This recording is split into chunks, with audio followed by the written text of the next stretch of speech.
Buenos días, buenas tardes, buenas noches. En este video vamos a dar toda la información y los detalles en relación a la situación de Paulo Dybala.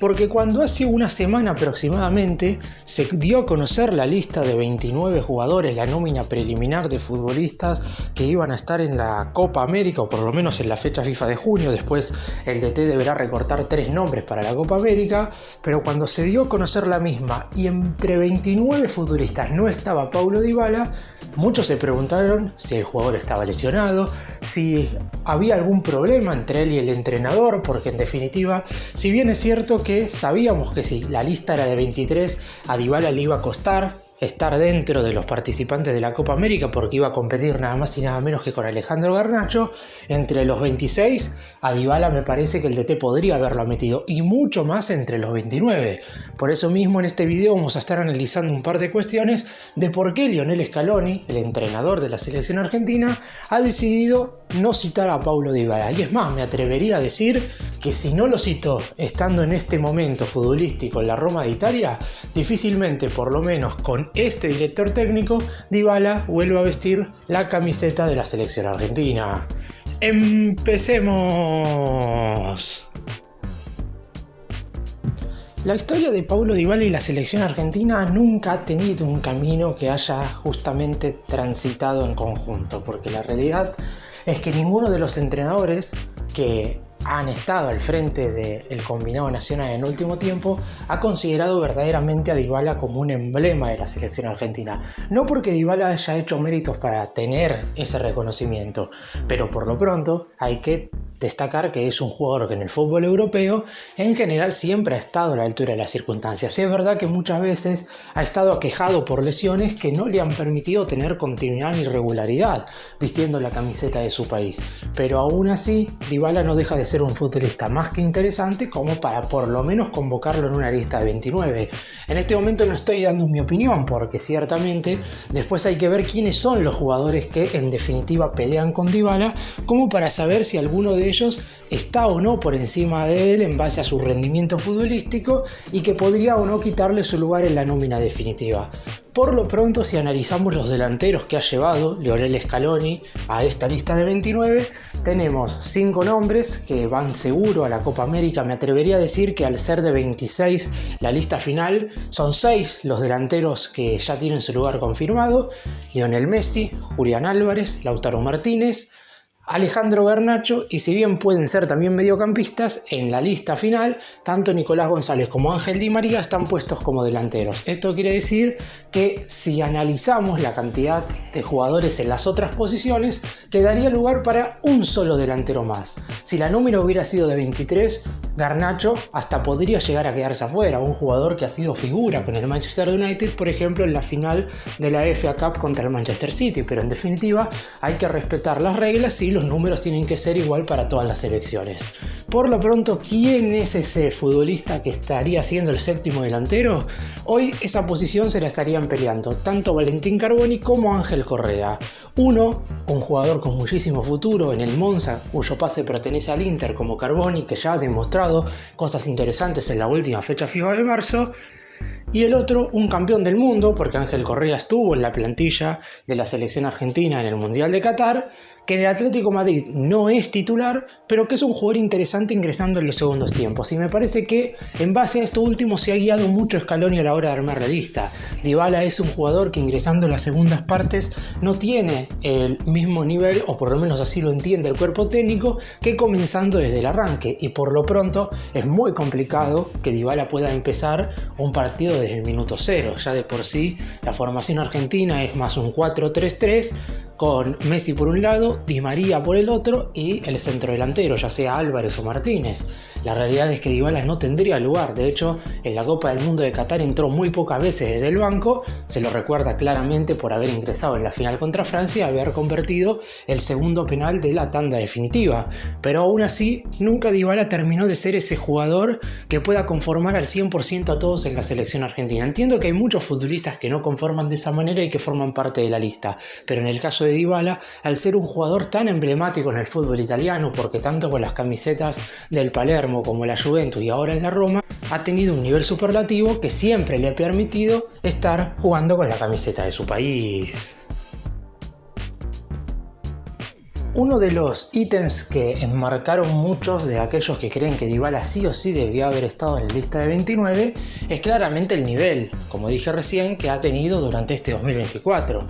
¿Por qué? Porque en primera instancia muchos creían que Scaloni lo había dejado afuera por una cuestión netamente física. Hay que tener en cuenta que el futbolista en la última fecha FIFA de marzo había formado parte de la convocatoria, pero tuvo que bajarse a causa de una lesión que sufrió mientras jugaba con el conjunto italiano. Apenas se conoció la lista de 29, un día después, Dybala subió una historia a sus redes sociales personales poniendo los trofeos de jugador del mes de la Serie A que había recibido durante esta temporada, dando a entender que si es por algo futbolístico, debía haber jugadores verdaderamente mucho mejor que él, porque estamos hablando de que durante esta temporada Dybala sin lugar a dudas está entre los 5 mejores jugadores de la liga italiana. Después habrá que ver qué consideración le pone Lionel Scaloni a la liga italiana, pero por lo pronto hay bastantes jugadores en la selección argentina que son convocados de esa liga. Para empezar, Lautaro Martínez, está Nicolás González, también forma parte de la lista preliminar Lucas Martínez Cuarta. El recién mencionado Valentín Carboni juega en el Monza, que no es un equipo tan importante, más allá de que su pase, como dije, pertenece al Inter de Italia.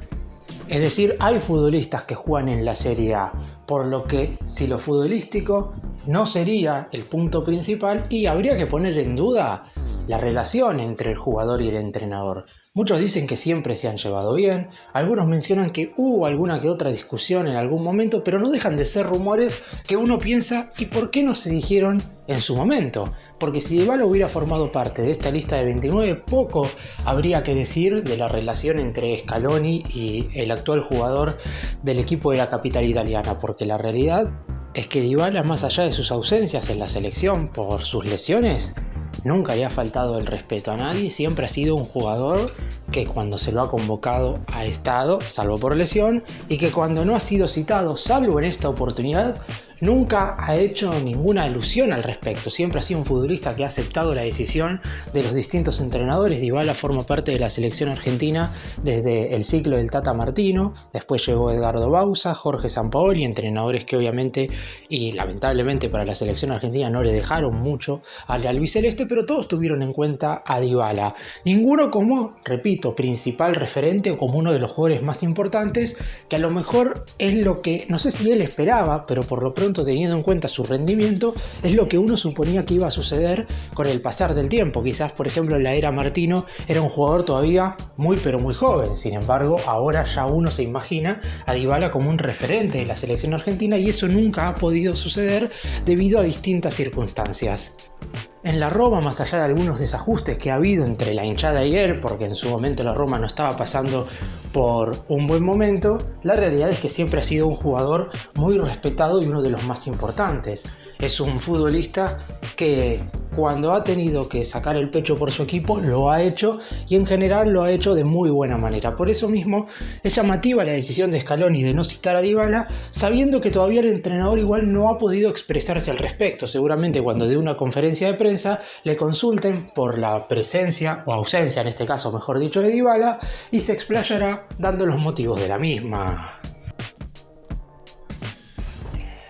Otro punto a destacar, y no para menos importante, es que Dybala nunca ha sido un jugador complementario de Messi en la selección argentina. ¿Qué estoy queriendo decir con esto? Generalmente, las pocas veces en las cuales Dybala ha sido titular fue porque justamente el número 10 y capitán de Argentina no estaba disponible por algún motivo o no había sido citado porque a lo mejor en ese entonces necesitaba descanso, entonces jugaba Dybala y era el titular.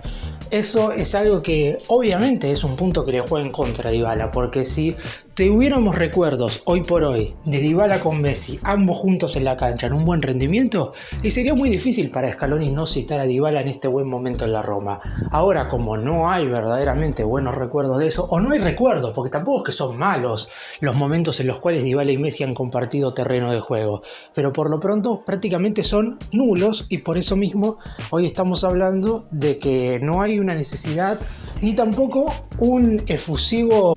pedido del público porque Dybala sea finalmente citado. Repito, sí llamó mucho la atención que en una nómina de 29 jugadores la joya de la Roma no estuviera citada, pero por lo pronto, por rendimiento en la selección argentina y por lo que ha hecho jugando con Messi durante todos estos años, es algo totalmente lógico. Quizás lo que sí llamó mucho la atención es que estuviera Ángel Correa y no él, si podemos mirarlo por ese lado, porque en definitiva Correa es un futbolista que no estuvo en la fecha FIFA de marzo y que de las 3 fechas FIFA correspondientes a las eliminatorias sudamericanas de septiembre, octubre y noviembre del año pasado, solamente estuvo en una de ellas. Dybala estuvo citado siempre, más allá de que en 2 oportunidades no pudo ir por lesión. Yo creo que tiene mucho que ver por el hecho de que Correa, ingresando desde el banco de suplentes en su equipo, es un jugador más que interesante, mientras que Dybala no da esa sensación, básicamente porque no ha sido un jugador probado ingresando desde el banco. Casi siempre ha sido titular en cada uno de los equipos en los cuales ha estado, menos en la selección argentina, donde ha jugado menos de lo esperado, teniendo en cuenta la jerarquía de un jugador como Dybala y de la carrera que ha tenido también, porque si bien nunca ha salido de la liga italiana, ha sido un jugador que ha llegado a final de UEFA Champions League con la Juventus, ha sido un futbolista que siempre ha convertido y ha participado en una gran cantidad de goles en los 3 equipos en los que ha estado en la Serie A, y por eso mismo la ausencia de Dybala quizás para muchos no esté tan justificada desde lo futbolístico, que es la razón por la cual Scaloni ha decidido no convocarlo en esta lista de 29.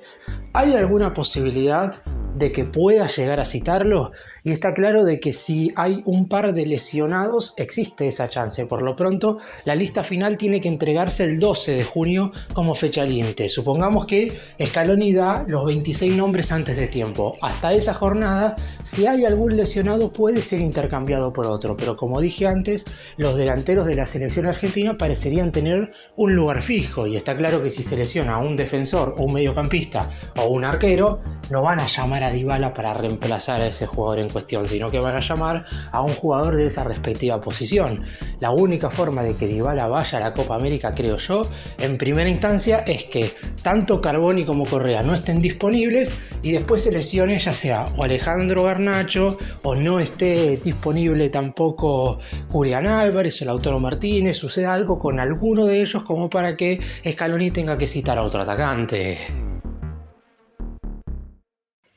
Para cerrar y ahora sí dar mi opinión, yo a Dybala en la lista de 29 jugadores lo hubiera puesto. Está claro que es medio complicado, o mejor dicho, prácticamente indiscutible, poner en duda la decisión del cuerpo técnico de la selección argentina, que ha ganado la Copa del Mundo, que ha ganado la finalísima y que ha ganado la última Copa América. La realidad es que pocos son los cuestionamientos hacia Scaloni como para poner en duda la presencia de Dybala, que más allá de que muchos, me incluyo, lo hubiéramos puesto en la lista de 29, seguramente ninguno lo colocaría en el 11 titular. Claramente es un jugador que por características y virtudes para mí merece vestir la camiseta de la selección argentina, pero el 11 ideal del combinado albiceleste ya está medio como consolidado. La única duda es Álvarez o Martínez, porque Scaloni los ha ido rotando dependiendo de los rivales y dependiendo también del momento individual de cada uno de ellos. Pero la ausencia de Dybala claramente genera un hueco, y como dije al principio, si esto es futbolístico, mientras Scaloni siga siendo el DT, veo complicado que Dybala vuelva a jugar en la selección argentina.